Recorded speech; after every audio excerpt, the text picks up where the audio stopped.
Okay, today we are going to dig in the topic of balancing obligations and prioritizing self-care. And that word balance is tricky.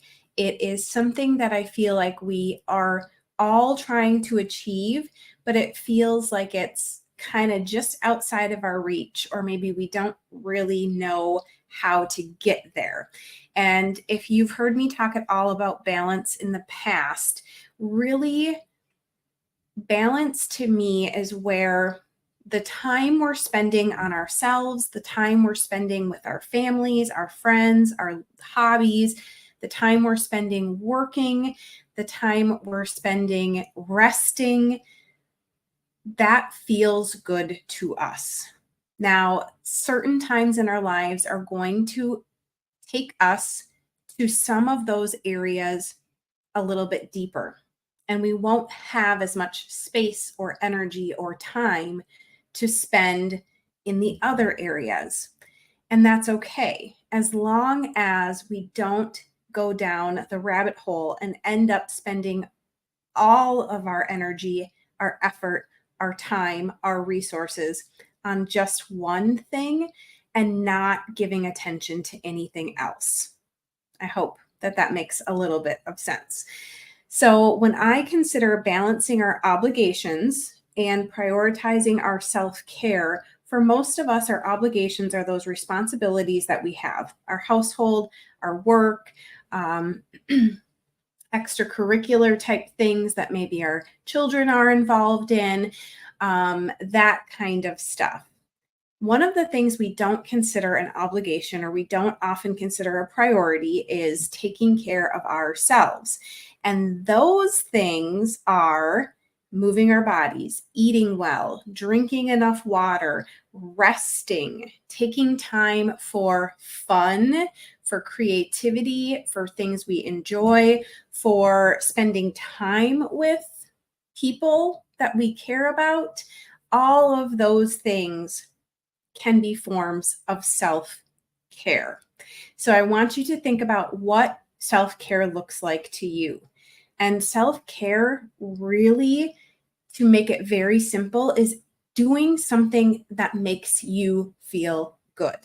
Doing something that makes you feel happy or brings you joy.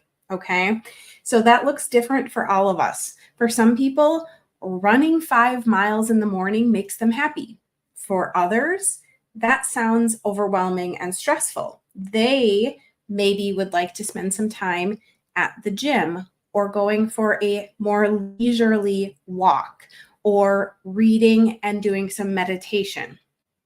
Again, that is your decision, but I invite you to dig in and explore and really figure out what that looks like for you. What are those things that you can say, I did this today and it made me feel amazing? That's self-care. Okay. So if you know this about me, if you know anything, you know this part about me, and that is that I was constantly juggling work and family, and at certain points throughout my life, being a student, um, like just being involved in so many things. There was a period of time in my life that the word no, or having the discernment to say, I don't have the energy for that right now. I don't have the capacity for that right now.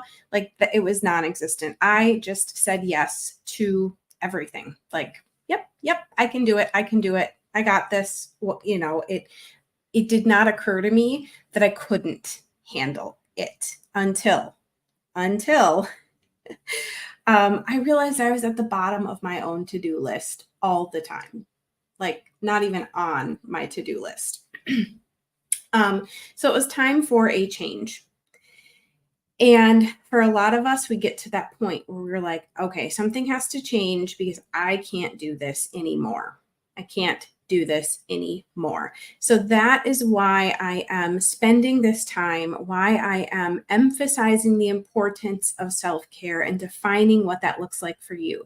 Because it's not selfish.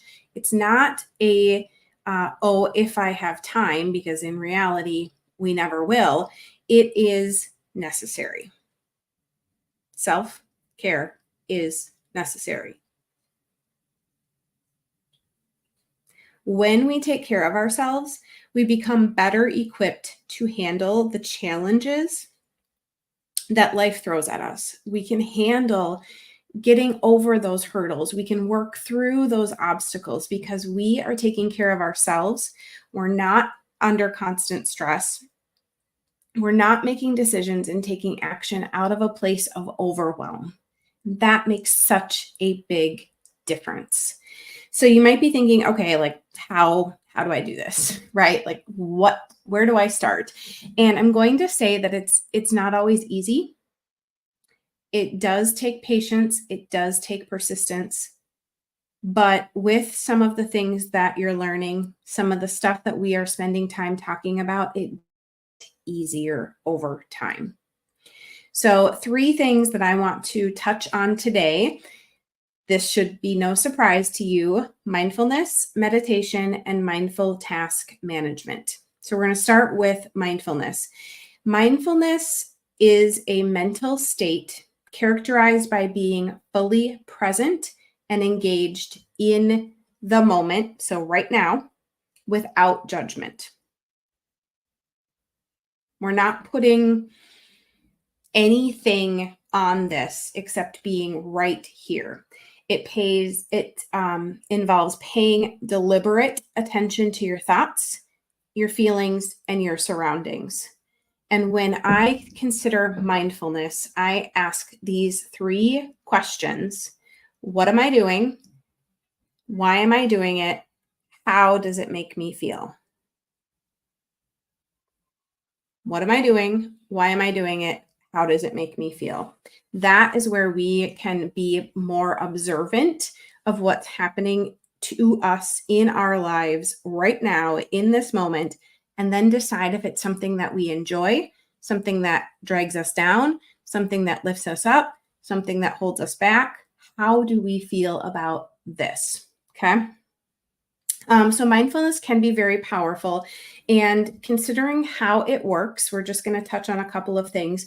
Being present, mindfulness encourages you to focus on the present moment, as I mentioned, which can help you detach from the stress of the past. It can help you take away like regrets. It can eliminate worrying about the future. And by fully engaging in what you're doing, you can reduce anxiety and feel more in control. It also helps us to appreciate the small things. So, practicing mindfulness involves appreciating those little joys in life. And that can be like enjoying your coffee. It can be enjoying a walk, enjoying sunshine outside, those things that often just kind of pass us by. We don't even realize they're happening. And that helps us develop that positive outlook, finding that gratitude. And when we do that, it improves our overall well being. And then finally, gaining clarity. So, mindfulness can help us be more clear about our thoughts, about our emotions, what are the priorities we have in our lives. And then observing those things without judgment, we can identify patterns. We can make more conscious choices. As I mentioned, we can choose differently when we know that something specific in our lives is maybe causing us stress or making us feel anxious or overwhelmed. So hopefully that all makes sense. So meditation is the second tool, the second thing that I want to discuss. And this is a practice that promotes mindfulness and inner peace. So meditation can help us be more mindful as we get used to quieting all the noise around us and slowing things down and paying attention. So meditation is setting aside specific time to really go into that peaceful, relaxed state of mind, and that can help release tension in our body, and feel better overall. So, calm and centering, meditation provides this space for us to feel calm, to center ourselves, to kind of ground ourselves. As I mentioned, quieting a lot of the stuff that's coming at us all the time. We're not necessarily quieting our minds and our thoughts, but all the external stuff that is going on around us that we're absorbing and taking in. So meditation can be valuable when dealing with stressful situations or challenging situations. We can kind of push pause and spend a little time trying to quiet and work through whatever those challenges are. Also, during meditation, you can visualize your goals and aspirations. You can maintain focus on that thing, those things that truly, truly matter to you. And that helps us with motivation. It helps us have that clarity to keep going, to keep pursuing those things. And then having that inner peace and that emotional balance. So, as I mentioned, that a lot of times when we are making decisions and we're taking actions out of a place of being stressed, it generally does not go well. We generally do and say things that maybe we wouldn't normally say or do. And we find ourselves feeling guilty and upset about how everything played out. And so meditation can help us reduce those feelings of anxiety. It can improve our ability to cope with some of these ups and downs in life. We can't eliminate them. Like, stress is going to be there. We're going to be put under pressure. We're going to face challenges and things that we have to overcome. And so how can we do that? Meditation is a tool to help. And then mindful task management. And this is essentially your to-do lists. We all create to-do lists, but how can we create them in a way that we have control over our day?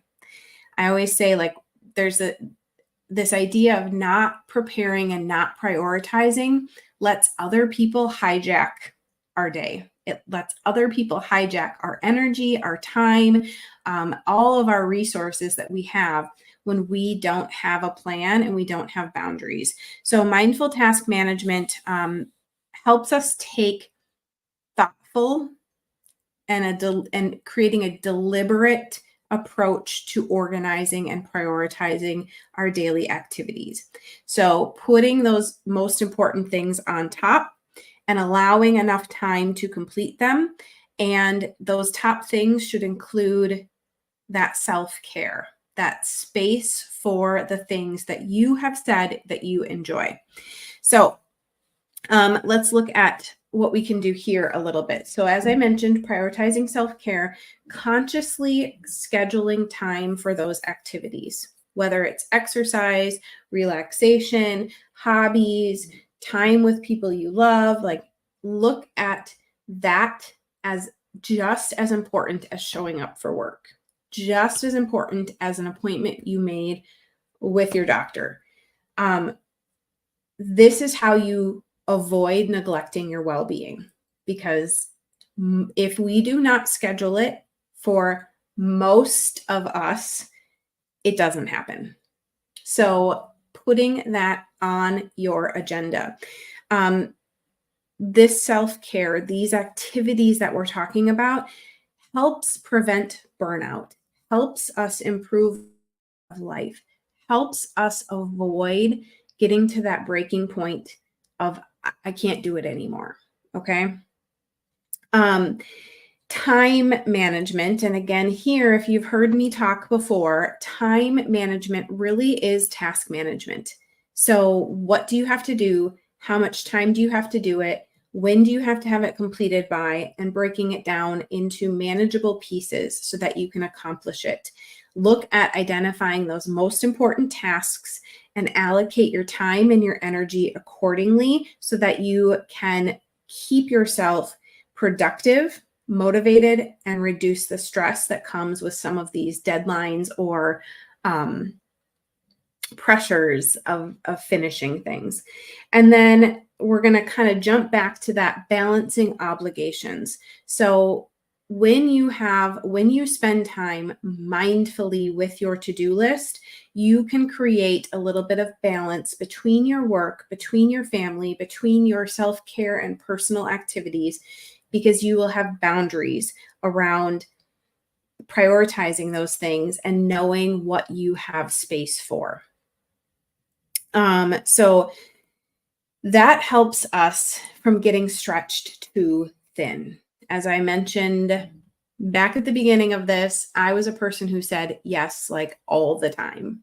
And I found myself feeling pulled in every direction and never having enough energy for any of the things I said yes to because I didn't give myself space to rest, to recover, to work through challenges. It was just one thing after another with no room to breathe.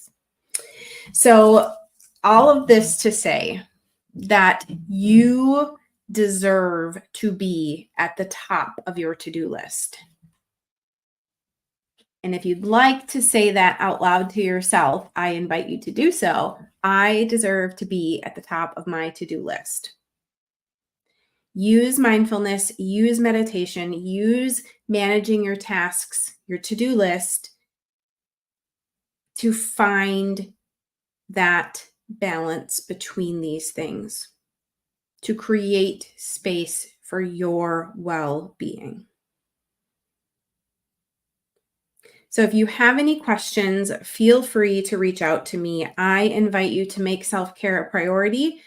It will help you create a life that's more rewarding and that's more fulfilling and something that you enjoy and want to wake up for every day.